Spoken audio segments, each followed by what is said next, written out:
আবারও বন্ধ হয়ে গেল বাংলাদেশের ডাটা এবং ওয়াইফাই সেটিংস। রবিবার দুপুর ১টার সময় বন্ধ হয় 4G ডাটা সেটিং এবং সোমবার সকাল 10টার সময় বন্ধ হয় ওয়াইফাই সেটিংস। বৈষম্য বিরোধী আন্দোলনের ফলে সার্ভারে সমস্যা হওয়ায় বন্ধ করে দেওয়া হয় ডাটা সেটিংস। এর ফলে এক সপ্তাহের মাথায় আবারও বন্ধ হয়ে গেল ডাটা সেটিংস।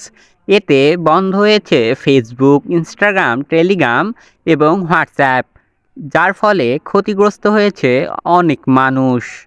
সবচেয়ে বেশি ক্ষতিগ্রস্ত হয়েছে যারা অনলাইন ভিত্তিক ব্যবসা করে। ডাটা সেটিংস বন্ধ হয়ে যাওয়ার ফলে বন্ধ হয়ে গেছে সকল যোগাযোগ মাধ্যম। কিন্তু এর দায় নিতে রাজি নয় সরকার। জুনায়েদ আহমেদ পলক বলেছেন, এতে সরকারের কোনো হাত নেই।